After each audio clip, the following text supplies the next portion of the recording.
Mähkmed Hagis esitlevad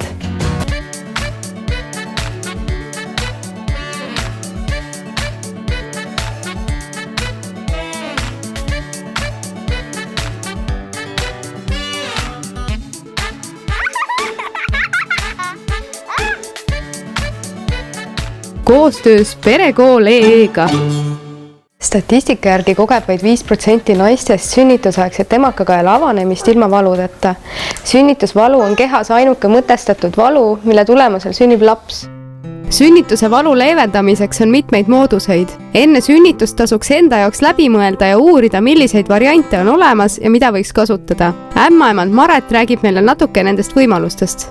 Mõnel naisel võib sünnitamine olla tõesti väga valus ja meil on ju olemas ka mõningaid ravimeid, millega siis aidata selle valu vastu. Milliseid erinevaid variante olemas on? Ma võib-olla kõigepealt räägiks sellest, et jah, on olemas võimalik sünnitusvalu vaigistada või leevendada ka ravimitega. Ja see on selline üsnagi vastuoluline teema, ehk see on kindlasti hästi ravimite pooldajaid ja on just neid naturaalse sünnituse pooldajaid, ravimite vastaseid, et see on iga naise enda otsus, kas ta kasutab ravimeid või mitte. Kõigepealt võiks siiski ära proovida, kuidas ennast ilma ravimiteta aidata saab. Selleks on siis hingamine, liikumine, visualiseerimine, muusika ja tugiisiku abi, vee kasutamine ja nii edasi. Alles siis, kui nendest ei piisa, võiks hakata kaaluma valuvaigisteid. Kui naine nüüd ikkagi soovib valuvaigistit, siis tal on erinevaid variante. Ja võib-olla räägin ka seda, et millal võib valuvaigisteid kasutada.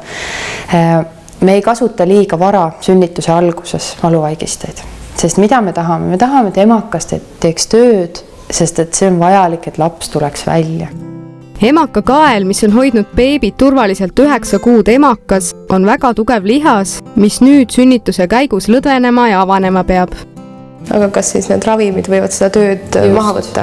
Ja kui me teeme liiga vara, kui see sünnitustegevus ei ole regulaarne või kui emakakael on liiga vähe avanenud, siis me võtame hoo maha ja me pärast peame hakkama teisi ravimeid kasutama, et seda sünnitustegevust jälle juurde saada.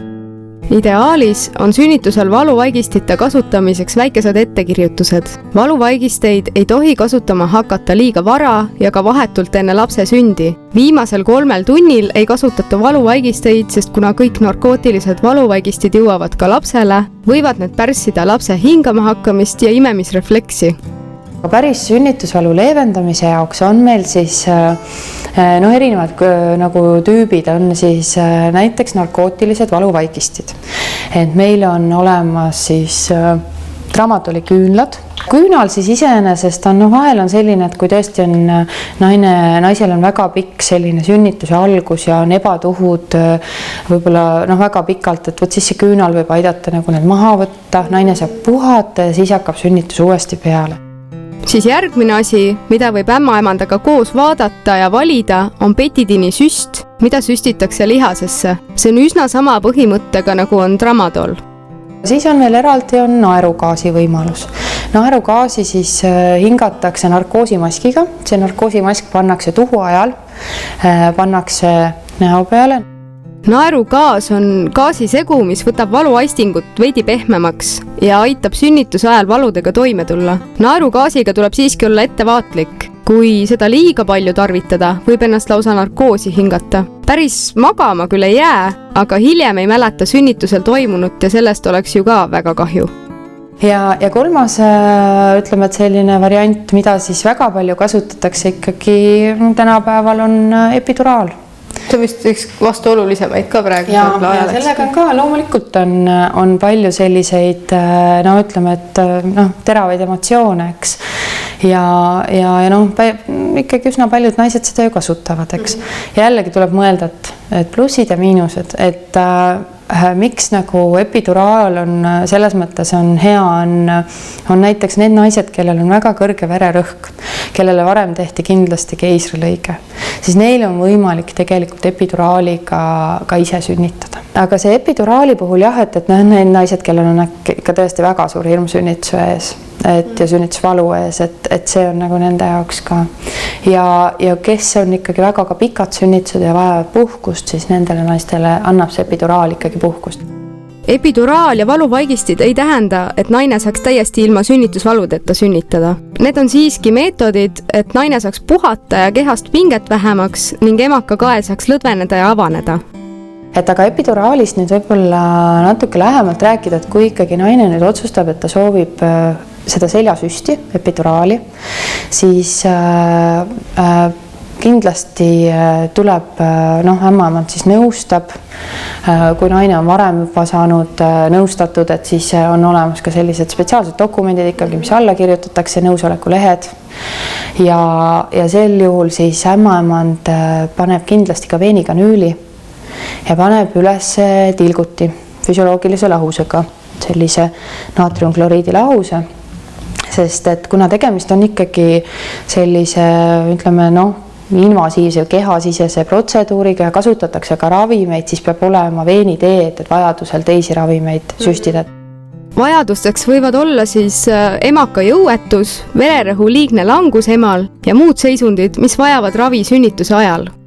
Aga miinuse pool seal on jällegi see, et emakas võib olla liiga lõdvestunud. Et me peame hakkama, ütleme, et emakat turgutama, et hakkaks tuhud peale ja statistikast ikkagi tuleb välja, et kui kasutatakse epiduraali, siis tõuseb ka vaakumite ja keisrite arv. Epiduraali plussid tulevad välja kõrge vererõhuga sünnitajatel ja ka hästi tihke ehk rigiidse emakakaelaga naistel, kelle jaoks epiduraal justkui mõeldud ongi. Ja kui see veenitee on nüüd rajatud ja on ära mõõdetud siis ka selline esimene vererõhk, siis üldiselt, eks erinevates haiglates on jällegi erinevalt, aga tuleb narkoosiarst koos oma narkoosiõega, tulevad siis kas sünnitustuppa või sünnitaja siis viiakse spetsiaalsesse sellisesse ruumi, kus siis tehakse steriilselt, see tuimestatakse selg ära ja selline peenike kanüül viiakse siis seljaaju ümbritsevasse epiduraalruumi. Et algul siis nõelaga ja nõela kaudu viiakse selline peenike plastmaskanüül, mis jääb siis sinna kuni terve sünnituse ajaks. Ja võt selle kaudu siis süstitakse sellist ravimit, mis tuimestab ema sellise, ütleme, et kõhu ja alakeha. Keeruline on epiduraali paneku juures tuhude ajal küürus olla, kuni epiduraal paigaldatud saab, kuid see on ainult paar tuhu. Valu leevendus tuleb juba umbes veerand tunniga, kuid kui on juba epiduraali kasuks otsustatud, ei saa enam vanni sünnitada. Samuti lisandub tilguti käele ja KTG andurid kõhule. Valuvaigisteid siis on võimalik kasutada.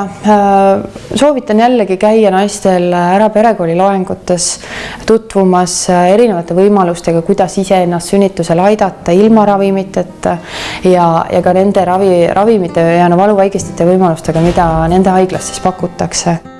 Kas valuvaigisteid kasutada või mitte on siiski sünnitaja enda valik, sest tema teab kõige paremini, kui palju ta jaksab ja kui valus tal on. Esialgu võiks küll proovida ilma valuvaigistiteta ja kasutada loomulikke valuvaigistamise võtteid. Mina tahaksin veel seda öelda, et kui sünnitusel on ikkagi kasutatud valuvaigisteid, siis ei tasu ennast halvasti tunda, sellepärast et sünnitus on ikkagi nii eriline kogemus, et on hea, kui saab selle endale meeldivamaks muuta.